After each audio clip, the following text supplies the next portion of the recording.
Yes, good morning all. Can you call the case, please, Madam Registrar? Good morning, Madam President, Your Honors. Situation in the Republic of the Philippines in the case of the Prosecutor versus Rodrigo Roa Duterte. Case reference ICC 0121-0125. And for the record, we are in open session. Yes, could we have the appearances, please, prosecution first? Good morning, Madam President. Good morning, Your Honors. Good morning to everybody in the room.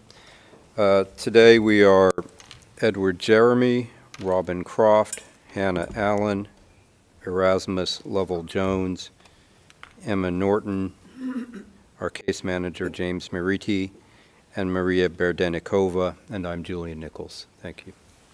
Thank you, Mr. Nichols. The defense, please. Good morning, Your Honor. Kate Gibson, my co-counsel, Alex de Sevidavi, a legal assistant, and assistant counsel Sondrine de Senna, and I'm Peter Haynes. It's a pleasure to be here. Mr. Haynes, just before you sit down, just so that the public understand, I think that Mr. Duterte asked to be excused from the hearing. Indeed, that's correct, Your Honor. Yeah, thank you. Yes, and sorry, not finally, no, the representatives of the victims, please. Good morning, Madam President, Your Honors. The common legal representative of victims team is composed today of Mr. Joel Butuyan at my right. Behind us, Mr. Orcholon Naransetseg and Ms. Ludovica Petruccio, legal officers, and on the other bench, Ms. Ann Grabowski, legal officer, and I am Paulina Masita. Thank you very much, Ms. Masida. And the registry, please. Mr. Dubuisson, thank you, Madam President. Good morning, Your Honours. For the registry this morning, by my side, we have Fatia Balfas, who is the jurist from the VWS section. There is Natalie Wagner, who is a coordinator within my office. There's Marie Lucas, who's a jurist for the detention. And also for my office, accompanied for more specific matters, if you seek to delve more deeply, there is Asma Yacoubi, who is the chief of the LSS. There's Philip Ambach for the head of the VPRS. And there's also Rod Rastan, who is the head of Judicial Cooperation Support Section. I am, of course, Marc Dubuisson, director of the Division of Judicial Services. And I am representing here the registrar this morning. Thank you. Yes, thank you very much, Mr. Dubuisson. As everybody knows, this is the first status conference in this case, and the first proper hearing, I suppose you could say, for the trial. And there are a few things I want to say before we move on to the agenda. As everybody knows, the independent expert review published in 2020 stated that one of the tasks of the experts who had been appointed was, and I quote, to enhance, by the making of recommendations, the performance, efficiency, and effectiveness of the court and the Rome Statute as a whole. Since its publication, all organs of the court have put in place measures designed to achieve those obvious and laudable goals. In respect of trials, efficiency and effectiveness is dependent on actions taken by all parties to a trial. The prosecution, the defense, the victims' representatives, the registry, and last but not least, of course, the judges. It depends on them, all of them, cooperating procedurally. Such cooperation does not in any way affect the fairness of a trial, nor the onus on the prosecution to prove its case, nor does it encroach on the rights of the accused. It is a truism, but one which bears repetition, to state that the overriding objectives of a criminal trial, for judges in particular, are, first, the acquittal of the innocent and the conviction of the guilty. Second, dealing with the prosecution and defense fairly. Third, recognizing the rights of the accused, particularly those under Article 67, and any other rights which are germane to a trial. Respecting the interests of witnesses, and last but certainly not least, respecting the interests of victims. In order to achieve efficiency and expedition of a trial, there must be, amongst other matters, first, an early identification of the real issues in the case, and I emphasize that and will return to it later in this status conference. Proper use of agreed fact between parties. Presentation of evidence, whether disputed or not, must take place in the shortest and clearest way. That is particularly important in this trial. Avoidance of unnecessary and lengthy legal arguments. We encourage the participants to cooperate in these goals and generally between themselves. To give but one example, any requests for disclosure should be discussed between the parties before rulings are sought from the judges. It is incumbent upon the prosecution to give proper reasons if they are going to refuse a request for disclosure. Finally, let me say this. We are delighted to see from the submissions that have already been made that the parties and participants are represented by highly experienced counsel on all sides. And we are heartened, as I say, by the responses which we've received to the scheduling order for this status conference. Those responses show that cooperation exists, and we are optimistic that it will be unnecessary for the trial chamber to enforce compliance with directions made in the exercise of our not inconsiderable powers of case management, which we will employ to achieve efficiency and a fair trial. So having said that, can we move straight away to the various issues in the order in which they were set out? Firstly, obviously, is the start of trial. There appear to be a number of different suggestions. The Office of the Prosecutor says the 30th of November. The defense doesn't want to give any date at all until matters are resolved, such as the accused's fitness. The legal representative of the victims wants beginning of September, and the registry wants January because of interpretation, which I will come back to. Okay. Does anybody want to say anything more? There is actually one matter, Mr. Nichols. Yours is your start date of the end of November is because you say it'll take you until September to complete disclosure. Is that right? Thank you, Your Honors. You'll find this at paragraphs 3 to 5 of our submissions. Yeah. What I can say is that we've taken a hard look at the, I believe, 11 tasks in paragraph 5 that we need to fulfill in a reasonable time before the start of trial. And so in picking the September 30 date, that was not random. It was made in the spirit of efficiency and expedition that you have highlighted. And we believe that is a date that we can meet that will not be easy to meet. It will require us to work hard and efficiently, And then we picked, and of course it's up to your chambers entirely, what we thought was the soonest reasonable start date after that.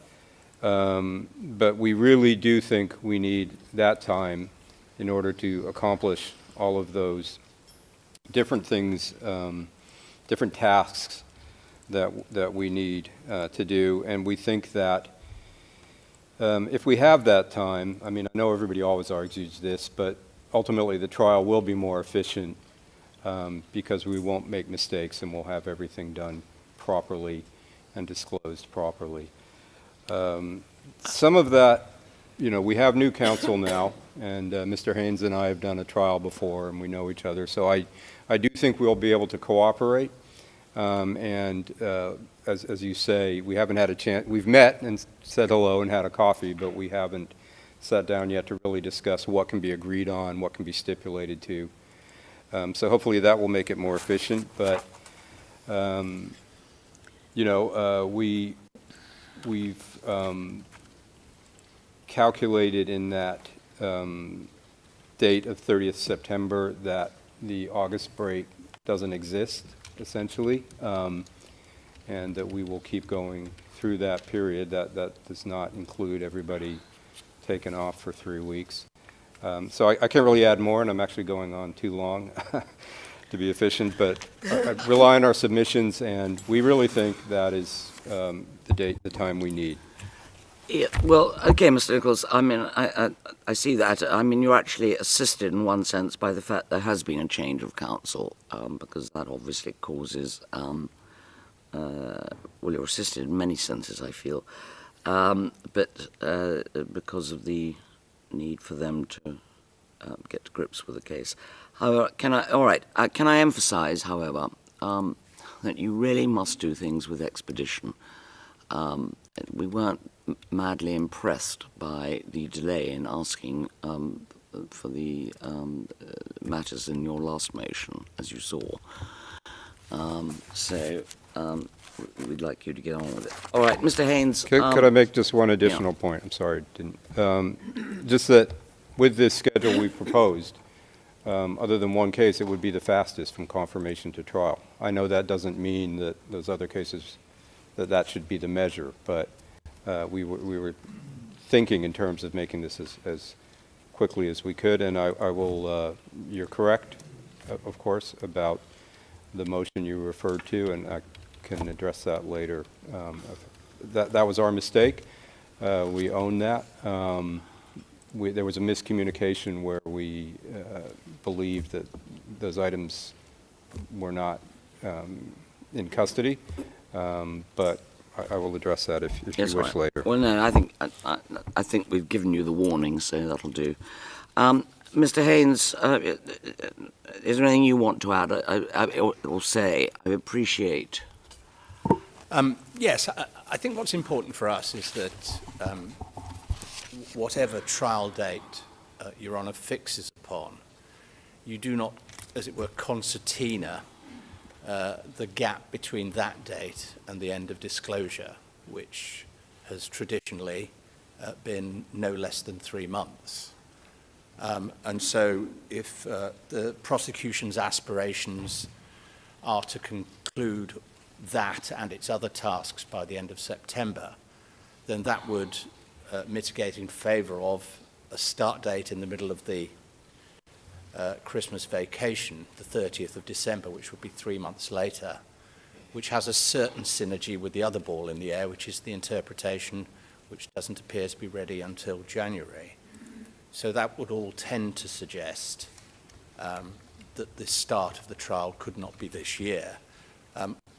We will be ready for whenever you want it to start, but our anxiety is that that should not be a date which leaves us with perhaps 1 or 2 months after the end of prosecution disclosure. It should be a minimum of 3. Yeah, but there are pressing reasons which mandate that we really should start this trial as soon as possible, which is basically the health of your lay client. And I appreciate the interpretation, for I'm going to come to that in a moment. But all right, Mr. Haynes, I've got your non-submissions. For the avoidance of being unclear, if the start date is going to be this year, then Mr. Nichols and his team are going to have to do a little better. Yes, we'll come to that. Right.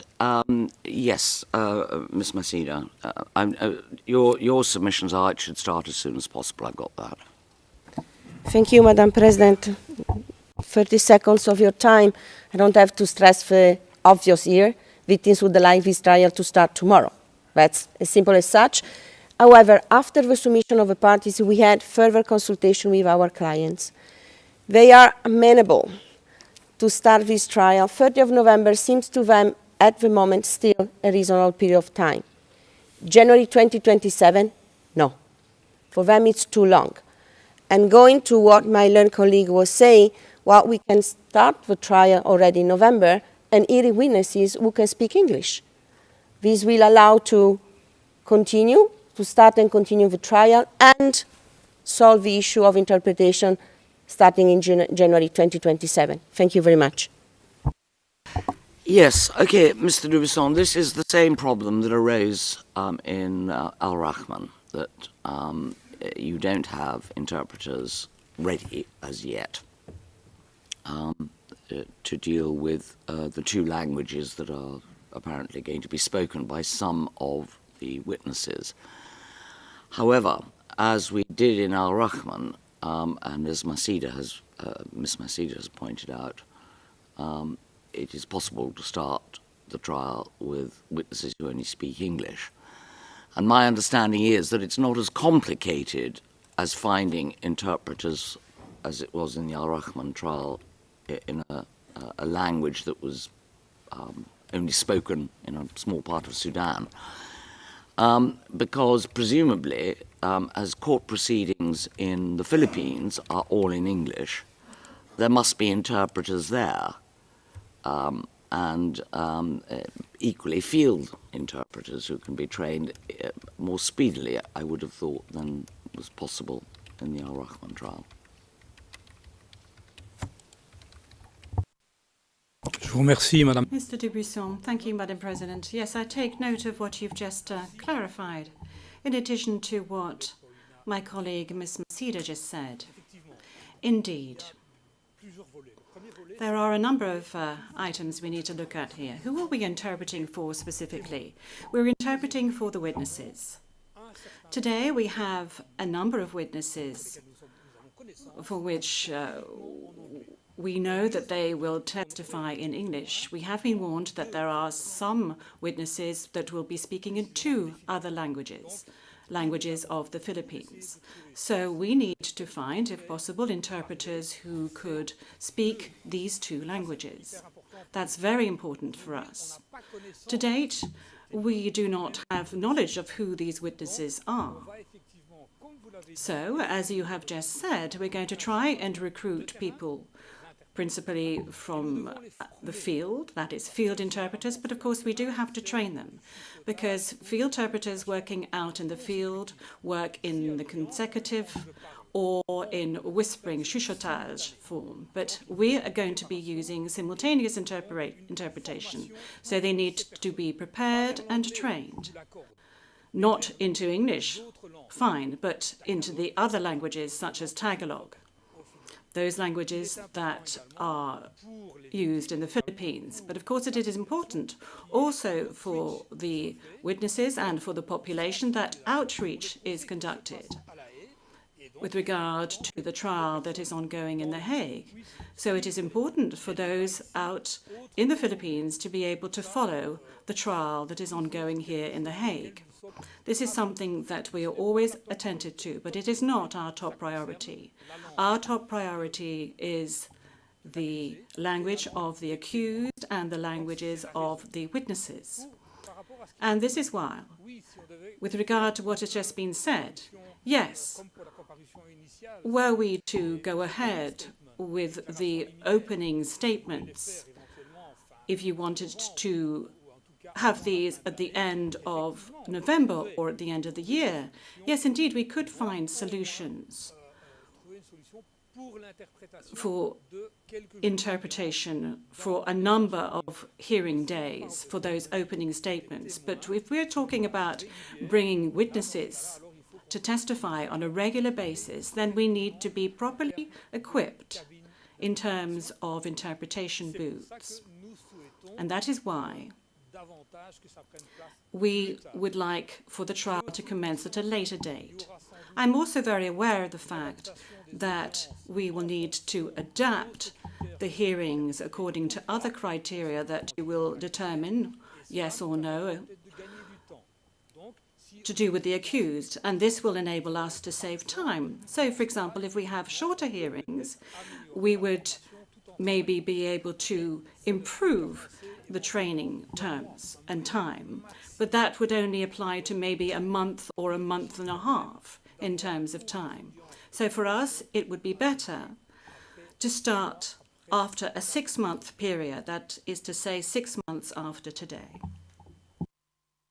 Yes, thank you, Mr. Dumasson. Well, as I say, we're going to consider all these matters. We'll give the date that we propose to start at the end of the status conference orally, and we've heard all the submissions. All right. Can we move then, please, to the next item on the agenda, unless there's anything anybody else wants to say? No. And that's the number of witnesses. The prosecution, Mr. Nichols, it's paragraph 6, thinks that you want to, the prosecution intends to call 60 to 70 witnesses, including approximately 31 insider witnesses. Is that right? Yes, Your Honor. I think. I'm looking at paragraph 6 of your submissions. Yes, I think we can rely on our submissions for this question, unless you have any other follow-up. No. Yes. Well, only this while we're on the topic of witnesses. We'll set the number of hours at a later stage, but and can I say to all parties, we will do the same as I think most trials do now, and that is you'll just be given an overall figure as opposed to timing for every witness. But there is one thing. What emerged as a problem in the last trial of Al-Rahman was the fact that witnesses to the same incident were called months apart, as a result of which discrepancies and things which could have been resolved had they been spotted were not spotted. If we say, as I think we'll have to, given what the registry says, that we're going to start the trial earlier, but they won't have their interpreters ready until the new year, and you deal with them in English, you deal with those who can give evidence in English, rather. What we would all still like is for you to try and call all the witnesses to the same incident consecutively. It makes life very difficult afterwards. Is that something that will? Well, I don't expect you to answer that straight away, but I think it's something we'd like you to consider. Well, thank you, Your Honor. Yeah, of course we would want to do that. Without rehashing the last trial, it was the interpretation that threw that off, because we had to just choose whoever could speak the standard Arabic at the time or in English. I think it will be less of an issue in this case, because the case is different in that it's not sort of 3 big incidents with many witnesses for each of those. It's a lot of incidents. It's a lot of little incidents which are fairly discrete, which rely on fewer witnesses per incident. So we will try to do that. If I could just go back to the translation, not to complain, but we did raise this early in order to try to get a head start. We sent a notice on 13 March, I believe, of the languages.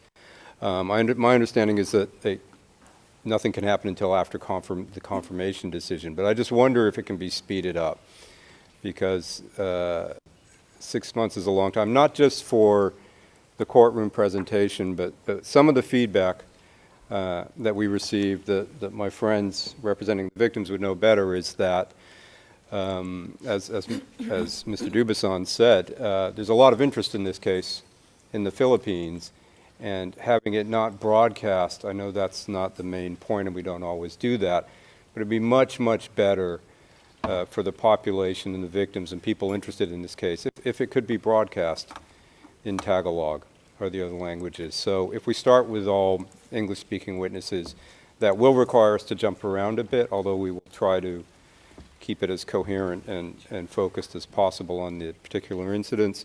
But it means at the start of the trial that some people won't be able to follow as well as they should, and that would be a shame. That would be, I think, part of what we try to do here is make this accessible to the population and for the situation in question. So if there's any way to speed that up, that would be excellent. Yes, well, as I said to Mr. Dubuisson, my understanding is that the court system in the Philippines operates in English, and if there is real interpret, I may say I was quite surprised. I rather was under the impression, and have been told by people who come from the Philippines, that most people there did speak English, but I'm told that's, what you all tell me, that's wrong. But certainly the court system must therefore have ready and trained simultaneous interpreters. Yes, Your Honor. I have to say it was not something we had foreseen until we heard after the confirmation hearing and got this feedback. But it's also likely that some of the population from which a lot of the victims in this case were drawn do not speak English. It may be that most people do, but I again defer to my friends, but that some of the poorer community where many of the victims are from do not have a good command. Yes, all right. There's one other thing. I mean, it will be specified in the conduct proceedings, but I note that a lot of these, the witness evidence is in the form of suspect interviews. Right. Can I make it clear straight away, as I say, it'll appear in the conduct proceedings, where there are lengthy interviews which wander all over the place in terms of topics and whatever. Before the witness is called, the chamber will expect to have a breakdown in schedule form of the topics which are to be gone through the witness in the order of which they are to be gone through, with a reference in a column to the pages in the actual interview, because, as I say, our experience, certainly my experience from the last trial, was that, as so often happens in such interviews, topics were returned to over and over again. So can I make that clear right away? Absolutely, Your Honor. We expected that. We've discussed how to do that best, and we plan to do that. I would say that affects, in the most part, 5 witnesses especially, and so we intend to provide very detailed summaries, and we'll put them in the format that the court, we will create those schedules, and we will also take care with the summaries for those insiders with lengthy transcripts. Right. And the last thing is, and I think that's a general comment, it really is incumbent, as I say, in particular because of this case, because of the health of the accused, that the evidence is kept to the minimum possible, and the chamber would not expect to hear from witnesses all saying the same thing. And I know Mr. Haynes objects to it, and I'll come back to that, but we'd expect as much use of Rule 68.3 and 68.2b, I think it is, as possible.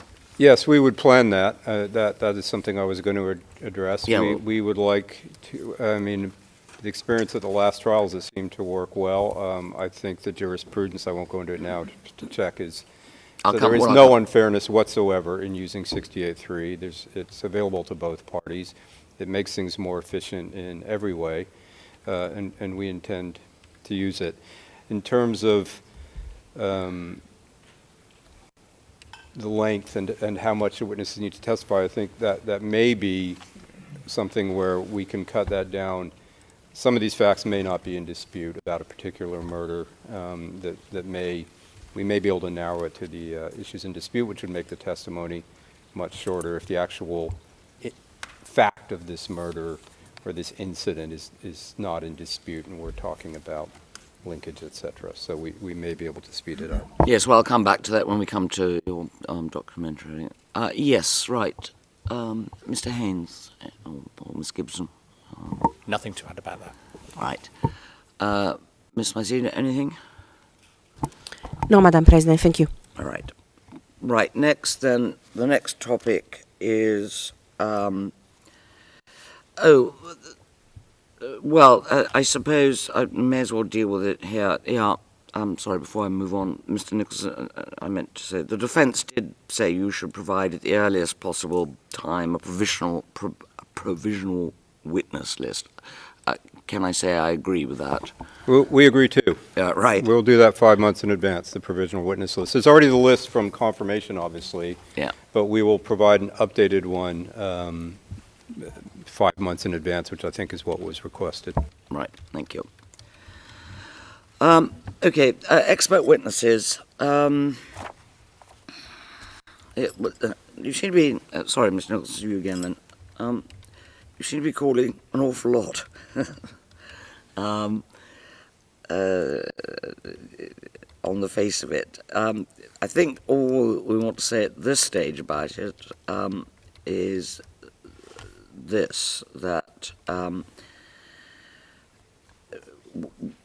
we're going to propose, I think, that there is a deadline of the 24th of August to provide a list of your experts and their reports, if possible.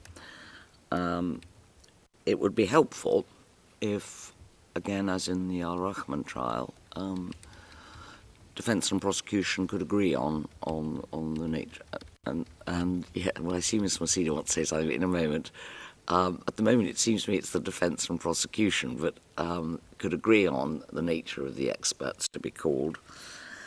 But I will say this.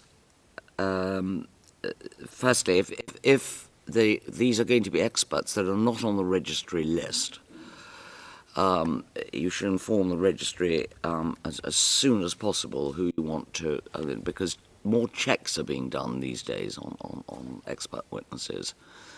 So it's really important that the registry is given advance notice. Second, if objection is going to be taken by, and this applies to experts called on by both sides, to either the expert and the expertise of the particular expert or the content of the report, again, that must be notified to the trial chamber well in advance of the expert to be called.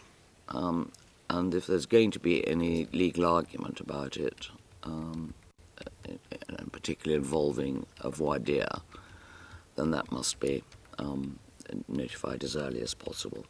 And I say that applies to both sides. Mr. Haynes, anything you want to say about that at the moment? Just a couple of things, and I do hope Mr. Nichols will forgive me if we are holding a conversation across the courtroom. It's merely the fact that we haven't had the opportunity to have a lengthy conversation, as he's already alluded to. I just wondered whether the prosecution experts have yet been instructed, how far advanced their reports are, and whether he's confident they could be served by the 30th of September of this year. Oh, well, we had in line earlier than that, actually. I'm grateful for that, but the note I made was the 30th of September. I thought I said the 24th of August. 24th of August, yes. Yeah, I did. Mr. Nichols. Yes, we have instructed some of the experts. They are underway on their reports. I think we will definitely be able to meet the 24th for the list, which will likely be narrower than what we're looking at here. Part of it depends on some things in the works. As far as the provision of the reports, it's hard for me to say. That may be difficult for some of them, the 24th of August, but we will Well, I think follow your orders. As I could say, it's moving. We have instructed the experts. They are working. I need to check, essentially, and I think we could meet that very likely for the most kind of important reports, but there may be a couple. There's a couple things where we're waiting on outside parties, and I leave it there, I think. Yeah, all right. Yes, Ms. Mercedes, you wanted to say something? Yes, Your Honor. Actually, it was the same question that my colleague Haynes posed to the prosecution about if the experts were already instructed or not, for one very simple reason. Some of the experts are also interesting for us, so we were thinking of joint instructions to save time of the court. Maybe we will liaise with the prosecution and see what can be done yet. Thank you so much. Yeah. All right, and I'll say one other thing about experts at this stage. Again, it will appear in the conduct of proceedings, but and that is this: if the side who's not calling the expert intends to show documents during the course of a cross-examination to an expert, they must be provided to the expert in advance of the hearing. As I say, that will appear in the conduct of proceedings. Right. The next item, is anybody want to say anything else on that? Does the Registry, Mr. Dubuisson, want to say anything about experts, other than, obviously, early notification? Mr. Dubuisson, as you indicated, and rightly so, we currently have a vetting system which is much more advanced to circumvent any problems. So it would be worthwhile to be informed of experts ahead of time, so that through these three ways of vetting an individual, we can get from A to B. Thank you. Yes. Next, the use of AVL. The answer, I mean, I don't think I need to say anything else about it. Mr. Haynes, you say it should remain limited and subject to prior judicial authorization. What did you do during COVID? Stayed at home. Yes, and did everything on AVL. Yeah. I mean, I do have one, I hope, helpful observation, and that is, of course, the big difficulty with AVL in this case is the time difference. Yes. Ever since the 15th of May, my phone pings regularly from 4 o'clock in the morning onwards, and you can't get anybody after 4 o'clock in the afternoon. And I think it's going to apply both to those who appear on a video screen and those who are brought here, who are going to need, I think, a couple of days acclimatization to the new time zone they're in. So I think that is going to be a practical problem with AVL in terms of hearing people who are on the other side of the world. Please don't pay too much attention to what appears in the submission document. You will notice its proximity to the date of my assignment. Yes. Can I say that I agree with. I mean, that is, I was going to raise that anyhow, Mr. Nichols. It's going to be really difficult if they are testifying from the Philippines, because we'll be sitting at something like 6 in the morning, won't we? We'll have to work that out, Your Honor. In my last job before here, there were sometimes video links that, well, I was present, and it started late at night in the other jurisdiction. We're cognizant of that, and we will only apply for video link when it's impossible to get the person here. So it will be as limited as we can make it, because we would rather they be here. There may be some witnesses who just can't for different reasons. Yeah. All right. Well, as I say, I don't think there's anything else that needs to be said about that. You don't need judicial authorization. You can, subject to the timings, you can just make that arrangement. Other documentary evidence is the next item. Yes. Now, let me just go through that.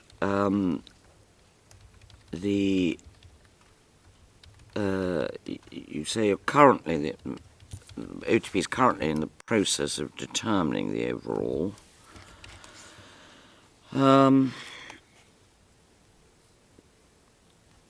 Yes, you've got 619 items. Wait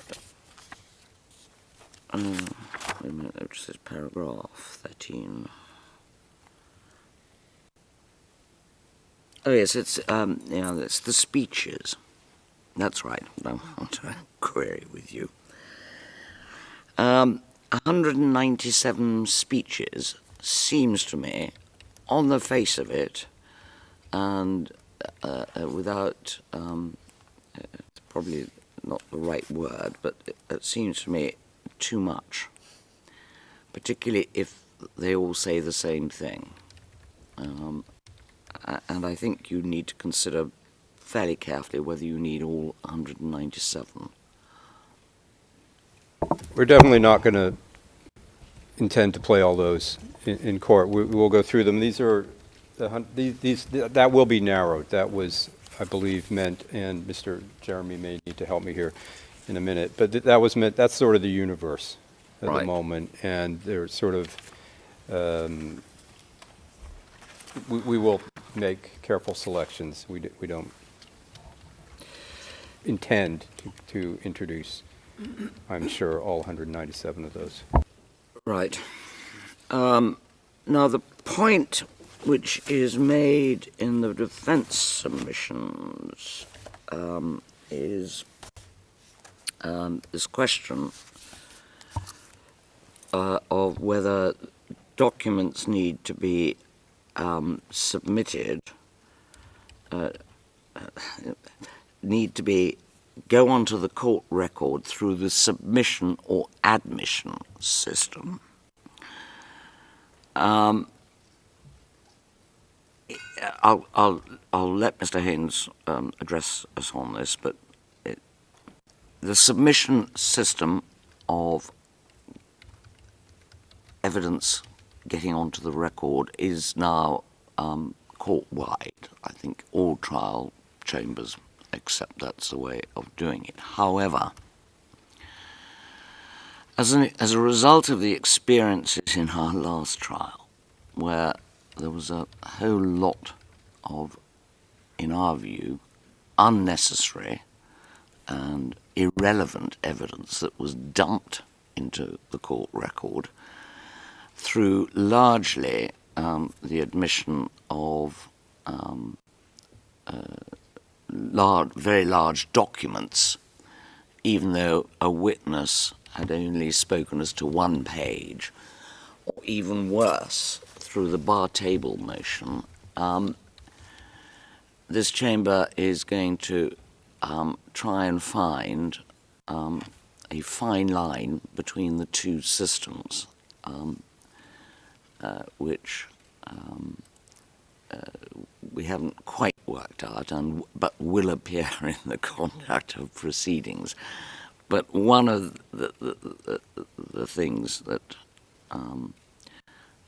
we have in mind is that where documents are relied upon heavily by either party to the proceedings and considered to be important, and I take into account the argument mounted on behalf of Mr. Haynes, which has been said on many occasions, that it makes it very difficult to know at the end whether the Chamber will find the document to be persuasive or unpersuasive or even admitted at all. And so I think we are going to say, just so that you have advance warning, that where a particular document is said to be important, we are going to say that we will decide on admission or not at that stage when it's presented. But as I say, what I'm anxious to avoid is wholesale, as I say, dumping of documents through the bar table motion. Videos of visits to the country did not seem to help the Chamber much in its last case. So that's really all that I want to say at this stage, unless there's anything else. Oh, yes, I'm sorry, there is one other thing.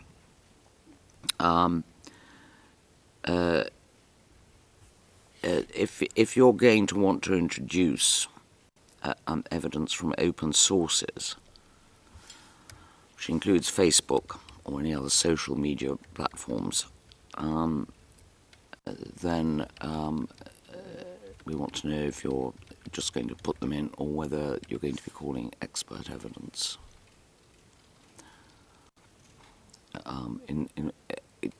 When I say open source, I mean material that is not directly attributable to a witness or anybody who can speak about it. Okay, that's understood. We'll look at that. Yeah. Thank you. Yes, Mr. Haynes, anything you want to say? No, thank you, Your Honour. Right.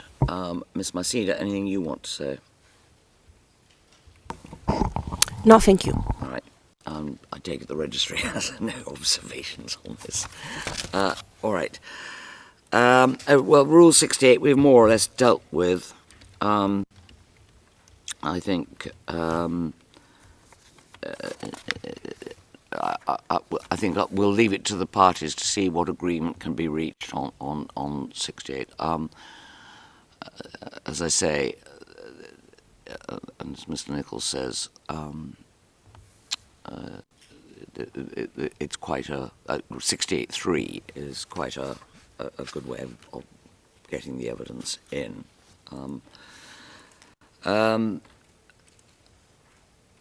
And yes, and we encourage the parties to discuss that, really. Well, I suppose the only thing, Mr. Nichols, would you be using Rule 68.3 for any of the Article 55 witnesses, or trying to? Yes, that's possible. I think so. Yeah. All right. Well, I think we'll see where we get to that. Mr. Haynes, I don't expect any submissions on that at the moment. Agreed facts. Next.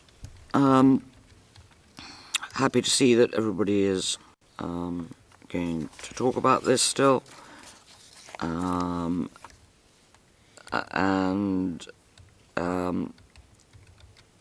only... we encourage, as I've already said, we really encourage agreed facts. There must be quite a lot in this case, because it's a matter of public record what the accused said or did, or in some stages, in some senses.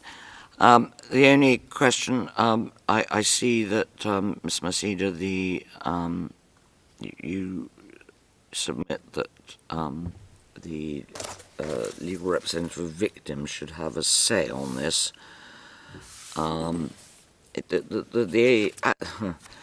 The article actually talks about prosecution and defence, I think if you want to, obviously you should be supplied with potential agreed facts, but I think if you want to address us, or if you want to make submissions on it, you'll have to apply for leave.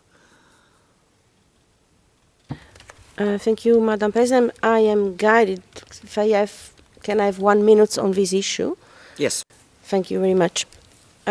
First of all, two things very briefly. One, it has been court practice to allow victims to notify the chamber if they have or they have not any matter to raise in relation to agreed facts raised by the chamber. And second, in deciding, the chamber shall take into account also the interest of the victims. So on that basis, we submitted already that we should at least give an opportunity to have a say on whether or not the agreed facts agreed by the parties may raise an issue for the victims. It remains, of course, entirely with the parties to discuss. We don't want to be involved in that, but we simply request the notification of the agreed facts just to check whether or not these may have an impact on the interest of the victims and eventually raise that with the chamber. And it's something that can be done in a very quick way. If I can also make this point, if we are notified of the agreed facts, it will take for us not more than a few days to verify whether or not the interests of our clients are indeed concerned. Thank you. Well, you say that's been the practice. I mean, you quote what you don't actually say which case it was, but I am assuming from the date that it was Lubanga in your footnote 12, at paragraph 10. But what you rightly say is that Rule 69, which deals with that, apart from saying it's the prosecution and the defence, it's for the chamber to decide whether the chamber may consider such an alleged fact as being proven, unless the chamber is of the opinion that a more complete presentation is required in the interests of justice, in particular the interests of the victims. So before we even get to that, we have to decide whether if we're satisfied that something is proven, then it's for us to decide before, and it's only if we take the view that we need more information or more complete presentation that the victims come into it. Well, Your Honor, with all due respect, sometimes the chamber may not be aware of facts or circumstances that the legal representatives are aware of because we maintain the direct contact with the victims. So in this sense, for us, the notification is important because we can confront what the parties have agreed with what the views and concerns of the victims are. And second, going back to the practice of the court, in the Abdallah Rahman case, we notified twice our agreement at the pre-trial stage. Can't remember now the filing. I'm looking behind me if someone can find that. At pre-trial in the Abdallah Rahman, there were already a list of agreed facts, and if my memory is still good, I hope so, in both cases there is a filing of the then appointed legal representative notifying the chamber about no opposition of the agreed facts reached by the parties. So it's not an ancient practice of the court, it's a practice that has been prolonged in a number of cases before the court. I leave it to the discretion of the chamber, but I wanted to make the point because particularly in this case, it's important for victims to be fully appraised of what's going on. Victims are very interested in this case. And for them, it has an impact if a fact is already agreed or not agreed. Thank you. Yes, well, we'll take that, your submissions under consideration. Yes, thank you. Unless there's anything else on that before. Yes, Mr. Nichols. Just, I think in the last trial, I think agree with Your Honor that the defense and I agree and the prosecution agree what they can, and then the LRV is notified that this agreement has taken place, and we submit them, but I think that's where it ends. Well, of that's course- my impression, but Yeah. I hear what Ms. Maceda said.